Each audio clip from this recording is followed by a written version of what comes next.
Mbasuze mbifuriza amahoro y'Imana ishya n'ihirwe mu buzima mwe mudukurikiye kuri Iris Rwanda TV abari mu majyepfo amajyaruguru y'Asirazuba n'Iburengerazuba by'umwihariko namwe muri mu mujyi rwagati wa Kigali. N'amakuru y'isa 6:45 ni inkuru itari nziza cyane ku muryango mugari waba ADPR by'umwihariko ADPR Paroisse ya Muhoza cyangwa se akarere ka Musanze. Ni inkuru itari nziza na gato ya kuri korali yakunzwe cyane, korali Shilo, aho president wayo Umutoni Aliane ubungubu tuvugana umutware we akaba yashizemo umwuka. Ni inkuru turi buze kugarukamo. Uyu Aliane Umutoni wabaye president wa korali Shilo akaba numwe mu bayobozi bagize ibihe byiza muri iyi korali Shilo. Umutware we bashakanye wabita Papi yashizemo umwuka muri iki gitondo cyo kuri uyu wa mbere tariki 20 z'ukwezi kwa karindwi. Ni inkuru ndibuze kugarukaho, ariko kandi nanone Vestine na Dorcas hariya muri Canada bamaze gushyira hanze indirimbo yabo Itabaza. Akaba ari indirimbo yari maze igihe itegujwe abantu cyangwa se abantu bayitegerezanyije amatsiko menshi cyane. Mu gihe cy'isaha imwe iyi ndirimbo imaze kugira views ibihumbi 85. Wavuga yuko ubwo ni indirimbo irimo kwihutwa cyangwa se kurebwa ku buryo bwo hejuru cyane, dore ko buriya Abanyarwanda bari bamaze iminsi bayitegerezanyije amatsiko. Bamwe bati mbese gupostinga indirimbo ya Vestine na Dorcas ni muri gahunda ya leta ko nanjye ngo nyipostinge.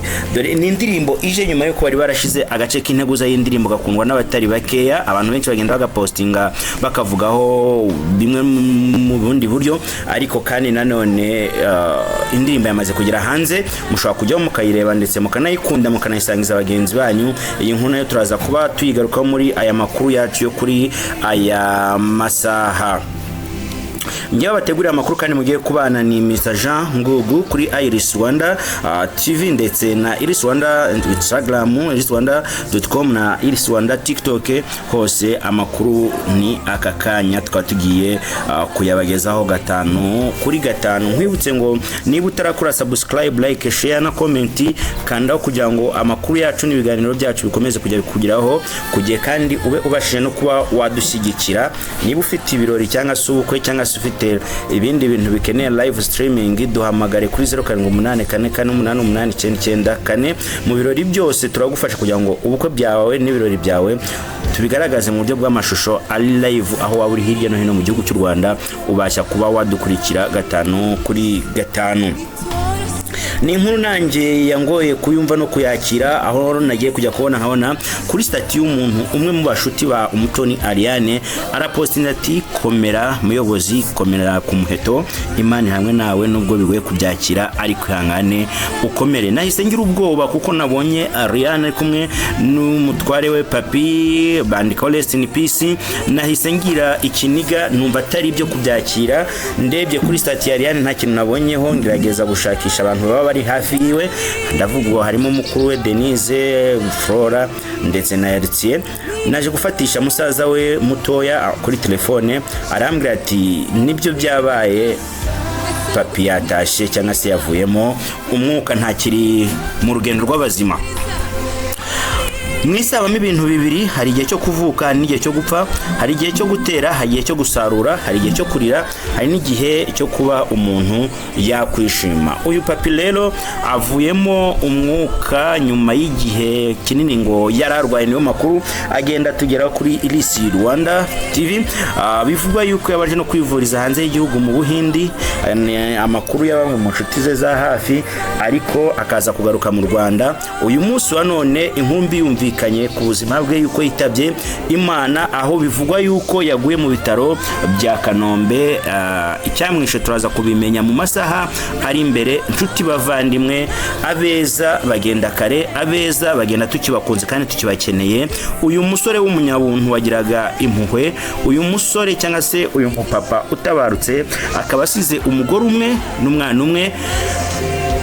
twavuga ngo iruhuko ridashira kandi abasigaye mukomeze kwihangana umuryango by'umwariko wa papi yaba papa we na mama we abo bavukana umwana we ndetse n'umutoni Ariane. Uyu Ariane tuvuga mbibutse ko yabaye president wa korali Shiro ahagana muri za 2018 2017 2019 2020 kuzamura kugeza mu gihe cya covid aho umutoni Ariane yaje gushakana n'uyu papi bakoze ubukwe muri ya periode ya covid igihe abantu babaga ari bakeya. Ubukwe bwabo bwabereye kuri Classic Hotel buba icyo genda bizi neza ko abantu ntabwo bari bemere kujyamo ari uruhuri rw'abantu benshi cyane. Nyuma yo gukora ubukwe Imana yaje kubahereza umugisha bibaruka umwana bamaze kwibaruka n'ubu ngubu akaba asize umwana umwe ariwe Mbuto yabashije kuba yabavamo. Umutoni Ariane yaranzwe cyangwa se ubwo yari umuyobozi wa korali Shiro ni wa mukobwa waranzwe n'ubwitonzi akarangwa n'ikinyabupfura n'izisa kandi aracyabikomezanyije. Ndizera ntashidikanya yuko Imana yayo yizeye igiye kumuhereza no gukomera muri ibi bihe bitoroshye n'ibihe by'agahinda n'umubabaro n'intimba ndetse bigoye cyane kuba umuntu yabyumva akanabyakira ariko mwisi si wacu. Ariane komera cyane buriya Imana urabizi ko ikora ibintu byayo yicecekeye kandi ikaba izi impamvu yabikoze. Papi wiruhukiye waruhutse umusaraba igutuze ahera hayo igutuze mu bwami bwo mu ijuru igutuze aho ubona ukwiriye kandi Imana nawe wakoreye usanze basogokuruza Abrahamu ba Simoni n'abandi batubanjirijeyo uru rugendo nawe ratubanjirije ejo nejo bundi turizera yuko tuzagusanga mu buturo bwera aho ngaho uruhukiye. Imana iguhe gukomera mu buntu bwayo ikwakirire mu bamarayika bayo aho ngaho natwe tuzagusangayo. Niyo nkuru nari mpereyeho rero ya korali Shiro aho wari president wayo yapfushije umugabo we. Korali Shiro kore umurimo w'Imana mu karere ka Musanze kora DPR Muhoza mu ntara y'Amajyaruguru ubwo n'urembo rw'Amajyaruguru. Mukomeze namwe kwihangana n'umuryango mugari wa Shiro nabibonye ku mastati yanyu mbona yuko namwe iyi nkuru kuyakira byabarenze inarabababaza ariko nta kundi.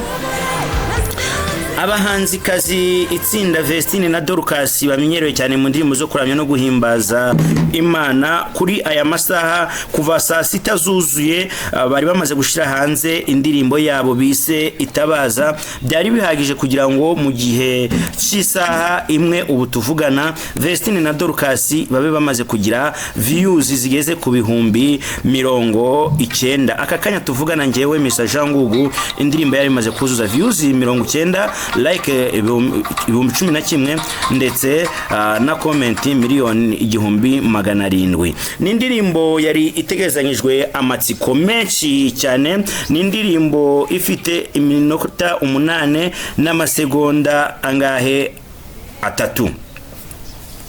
Indirimbo ifite ifite yego nibyo nandi kubabwira ifite iminota 8 n'amasegonda 3. Bimwe kimwe cyo nashakaga kureba abantu baba baragize uruhari mu gukorwa kw'indirimbo kumwe bajyaga batwereka amashusho bakatwereka description y'abantu bagize uruhari muri iyi ndirimbo. Ndabona hano ntabyo babashije kuba bashyiraho nkuko byari bisanzwe bigenda bagatanga credit y'umuntu waba waratunganyije amashusho cyangwa se agatunganya amajwi. Ahanga kuri ngubu ndabona ntabyo babashije kuba bashyiraho cyangwa se script yabyo y'indirimbo uko yatunganyijwe. Wenda mu minsi iri imbere bazaba bayitwereka. Ikabiri no kuri Spotify Itabaza ushobora kujyaho naho ukayicuranga dore ko Spotify ari naho babonera udufaranga bano bakubwa bacu bakaba babasha nabo kuba baba utwo dufaranga two kuri Spotify nabo bakaba babasha kuba baturyaho. Vestine na Dorcas ubu bari kubarizwa mu gihugu cya hariya muri Canada, aho bahisemo gukomereza ubuzima bwabo. Bitaratangazwa niba aba bombi ubuzima bwabo bazabasha kuba bawukomereza hariya bari cyangwa se hari ahandi hantu bazakomereza ubuzima bakaba bazagaruka mu Rwanda ntawamenya, dore ko kugeza ubu ngubu amakuru ahari nuko bombi bari kubarizwa mu gihugu cya Canada, ari naho bari gukorera umurimo w'Imana, ari naho bari kudereza ibihangano biturutse kuri ubu ngubu. Rero katwizere tudashidikanya yuko iyi ndirimbo abakunzi ba Vestine na Dorcas muri bukomeze kuryoherwa nayo, muri bukomeze kumva munejejwe n'Imana mu mutima n'indirimbo ya Vestine na Dorcas bari mu bihe byabo byiza, igikundiro cyabo gikomeje kuzamuka, cyangwa se navuga ngo abanyarwanda batari bake bakomeje kugenda bapostinga iyi ndirimbo ya Vestine na Dorcas. Ndizera murakomeza kuryoherwa n'indirimbo Vestine na Dorcas babaye Vestine na Dorcas ku mbuga nkoranya mbaga. Indirimbo zabo zirashyushye cyane kandi navuga ngo ziraryoshe. Umunyamakuru Emi Nyawe cyangwa se Emi ku munsi w'ejo yakoze ibirori by'ubukwe we n'umugore we, ni ibirori byatashwe n'ibindi byamamare bigiye bitandukanye birimo ba Papi n'abandi bagiye batandukanye, bakaba bari mu bukwe bwe aho yari amaze iminsi ateguje ubukwe bwe. N'ibintu navuga ngo byashimishije abantu batari bakeya. Reka tubifurize kuzarushinga rukomere, Imana namwe izabubakire kandi amahoro y'Imana azakomeze kubana namwe. Mu makuru inkuru nasorezaho yo kuri uyu munsi cyangwa se kuri aya masaha nuko umuherwe Bill Gates kuri uyu munsi arimo arabarizwa i Kigali cyangwa se kubarizwa mu karere ka Rwamagana. Bill Gates yageze mu Rwanda kureba intambwe rwateye mu guteza imbere ubuzima. Bill Gates, umuherwe Bill Gates ari mu Rwanda mu ruzinduko rugamije kuba kureba intambwe z'igihugu kimaze gutera mu guteza imbere ubuzima, aho kubito yasuye uruganda rukora inshinge i Rwamagana, ndetse akaba ateganya no gusura ikigo nderabuzima cya Mwurire. N'umwe mu bajyanama b'ubuzima kugira ngo amenye imikorere y'urwego rw'ubuzima kuva ku rwego rw'umudugudu kugeza ku rwego rwo hejuru. Bill Gates rero uri kubarizwa mu Rwanda, katwizere yuko uyu mushora cyangwa se uyu muherwe urugendo rwe hari umusaruro rubuze gusigira bamwe mu bashoramari bo mu Rwanda ndetse n'iterambere ryo mu Rwanda. Byumvikana yuko ibikorwa ari bwibandeho mu gusura ni ibikorwa by'ubuzima n'iterambere, cyangwa se ni ibikorwa byibanda ku buzima, dore ko niba yasuye ikigo nderabuzima ntari gukorerwa inshinge zo gutera abantu, akaba ari busore n'ubujyanama umwe ku rwego rw'umudugudu. Ubwo byumvikana ubuzima nibwo ari buze kuba yakwibandaho Bill Gates mu ruzinduko rwe yakoreye mu Rwanda, aho ari hariya i Rwamagana, ari naho arimo kubarizwa kuri aya masaha. Ndagira ngo ncumbikira ahangaha, njyewe ni Message Ngugu kuri Iris Rwanda TV. Niba utarakora subscribe, like, share na comment kandaho kugira ngo amakuru yacu n'ibiganiro byacu bikomeze kukugereraho ku gihe. Ariko kandi nanone inshuti n'umuryango Bariane mukomeze muwe hafi, abo gutabara mutabare. Nta muntu witabariza iyi nkuru nyikoze kugira ngo ntabarize mushiki wacu Ariane kubwo ibyago yagize bitunguranye, cyangwa se ntawe ugira ibyago bitegujwe. Mukomeze kugubwa neza, amahoro y'Imana akomeze kubana namwe.